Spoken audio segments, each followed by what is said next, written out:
Hey guys, welcome back to your next gaming news. This is Nick, and I'm here this week again to give you a little bit of a wrap up of the week and what's been going on. So, the very top thing that we have, as soon as I can kind of get my notes up here, because I need to use notes because my memory is like, is that Sony, obviously, which I didn't need a memory for this one, canceled their live event. They did that as a solidarity thing for the Black Lives Matter, so they went ahead and moved it out. There's no real notification, even this late in the week, as far as when they are going to try to redo that. Hopefully, it will be sometime next week, and hopefully, I'll be able to get some coverage of it for you guys, because I'm just as eager as any of you to see what their game lineup is going to be and what the console is going to look like. Now, the next thing that came up is also from Sony. They are requiring compatibility with any games that come out from like July 13th and moving on to be compatible with the PS5, which means if you buy it on the PS4, it'll play on your PS5. I think most people pretty much expected any games that come out between like June and July moving forward were going to either have a version on the PS5 or be compatible with the PS5, pretty much like any of the other consoles. The other thing that came up is Xbox is basically touting that they're going to have thousands of games upon release. Yes, we're going to have an amazing amount of games. Basically, what they're doing is they're working on their backwards compatibility to try to make sure that what they've done with the Xbox One is going to proceed with the Series X, and then pretty much all your Xbox One games are going to work with your Series X. Because that's been the big thing that they've been touting from the very beginning, is that pretty much anything that you buy on the Xbox One will work on your Series X. Anything in your Series X should work on the Xbox One, and everything should work on your PC because they want to have like one big platform scope. That's kind of been their goal all along. So that's not really all that new. It's nice to know that they're sticking with it and that they're going to continue to do it, but it's nothing groundbreaking, I don't feel like. The next thing that came up is Sega is having its 60th year anniversary. Huzzah! And they decided to basically bring out a Game Gear Micro to celebrate that. Now, this thing's kind of confusing. It's very confusing. It's going to run around $50. It comes in 4 different colors. Which is none of this is the confusing part. The fact that it's that tiny, I mean, literally it'll fit like in the palm of my hand here and I'll have plenty of space. It's very tiny. So they're selling something that they call the big window that you attach on the front of it. I don't really have good words for this thing. It's a very confusing item. It looks a lot like the Light Boy from the Game Boy, if anyone recalls what that is, where it would both light things up and magnify, which this doesn't need the light source, but it definitely needs the magnification because that screen is teeny tiny. I mean, it looks like it was built to be put on a keychain if anybody actually used keychains anymore. Like half the people I know have moved to either keyless entry or a key fob that stays in your pocket the whole time. You don't really use very much in the way of keychains anymore, so it feels very 2000. The other thing that's kind of a problem with it is each one of the consoles, each different color, has different games. So each one only comes with 4 games. To get all 20 games that are in the collection for the Game Gear, you would have to buy 4 consoles. Now, that's $200, guys. So you have to have 4 of these things laying around that you have to keep track of. That they've only put 4 games on, and then you have to buy 4 of them. And I'm sorry, my math is terrible today. That would be 16 games. So you're not even getting 20 games out of this. You're getting 16 for $200. That to me is just insanity. It just doesn't make any sense. And it's a terrible way to celebrate a 60th anniversary of a company that's been known and loved. Okay. There's been some hate and some love, but I argue that they've done more good things in the industry than they've done bad things in the industry. And this just doesn't make a lot of sense to me. I mean, the more I looked at it and the more I dug into it and the more I dug into their site and looked at the game selection's not bad. I mean, they've got Sonic, they've got a couple Shining Force games, they've got Columns, and then they've got just some weird quirky stuff on there so that you guys can see this. That way you can kind of judge for yourself whether or not this is something that you might want to invest in. But for me and my money, $50 for something like that, unless you can crack it and you can just put a ton of Game Gear games on there, I don't see a reason to invest in any of these. I certainly don't want to buy 4 of them. That's ridiculous. So this seems like it's going to just fall on its face right from the start. I don't really have a whole lot of confidence or hope in it that it's going to be a good product. I wouldn't really recommend most people buy it if it comes out because it just doesn't seem like a good value for your money. And normally I don't take opinions on this kind of thing, but I mean this is some sort of like bad comedy, to be honest. The next thing is Xbox One Series X footage of Scorn running on it. And you can't make this up, guys. You just can't. It's on a PC. Let's take a look here, because I've got an article up here.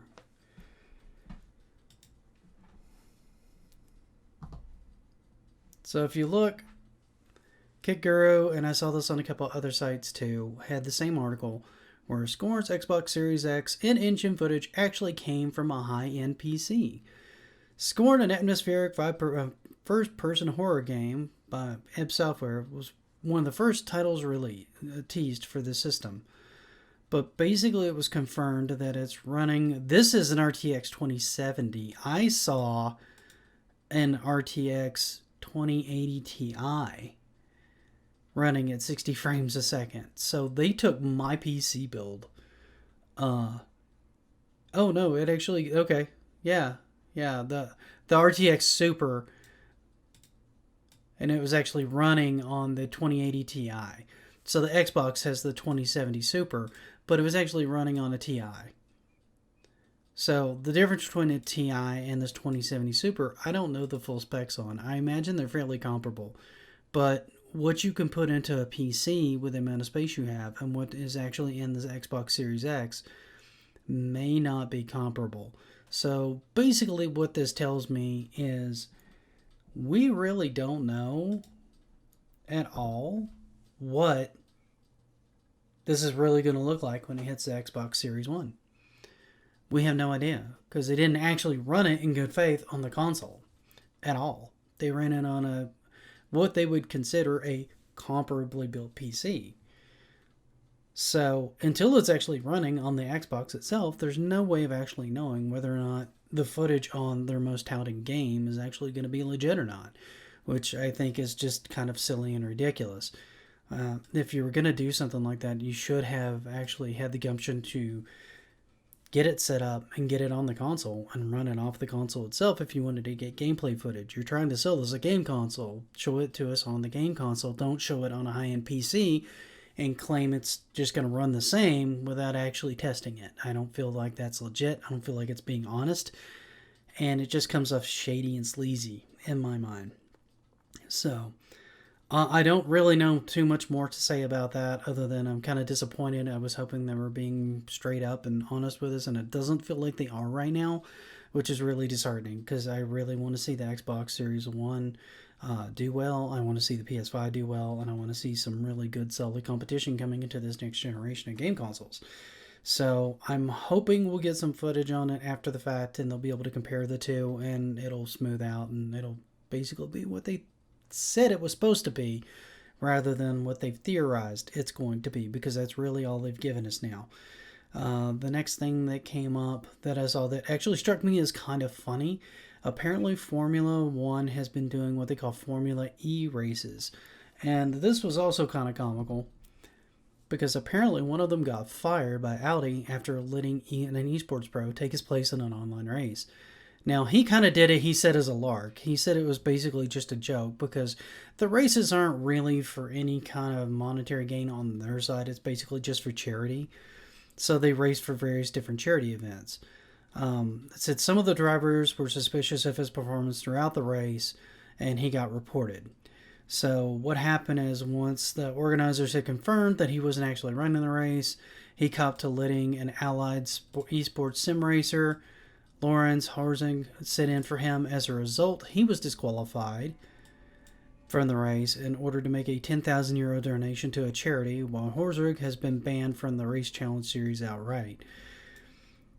I kind of feel like both of these guys should be banned. I thought this was just kind of a goofy, weird story of how all the sports feeds are handling having to do things online. It just seemed kind of goofy and quirky that on something that doesn't really matter that much and you're only really raising for charity, why would you cheat?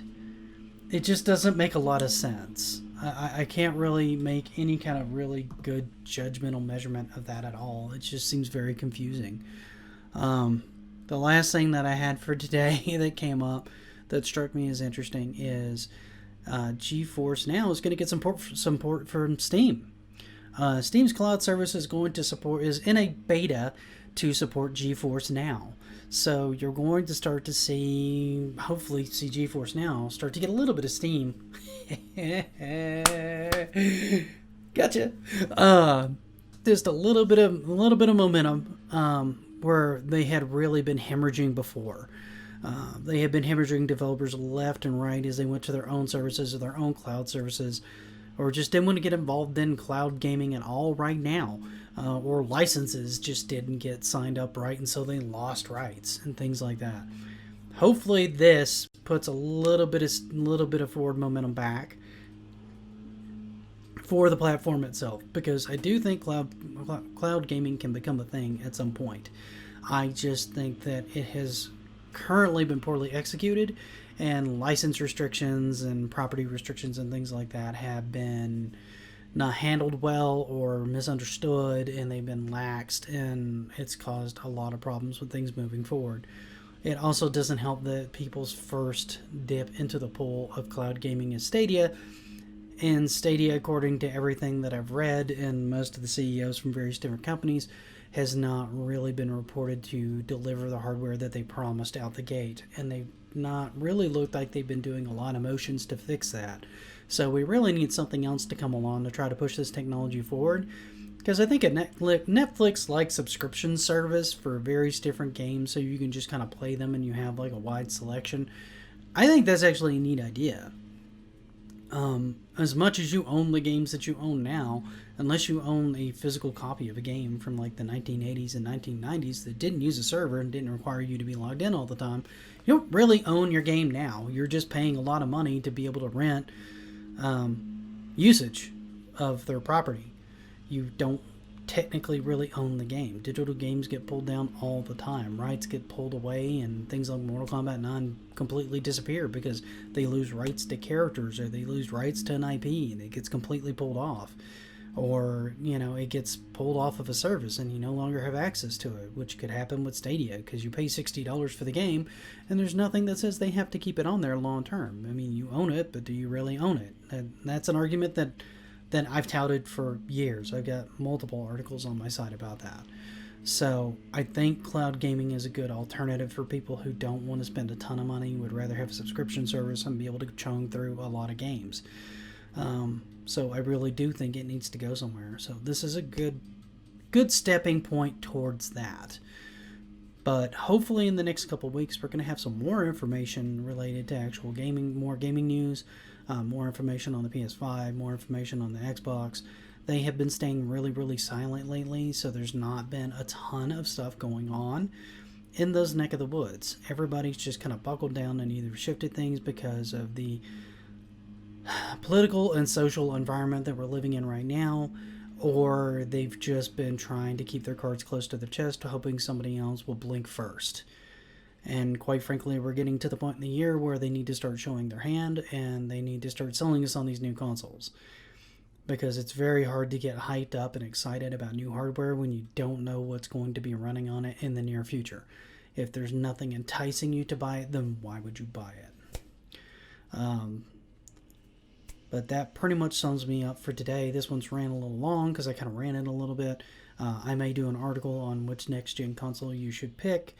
And that's really going to come down to me basically going through my thought process of which one that I would pick, and then probably leaving it open for you guys to make your own pick. I'm not going to pick a side in this.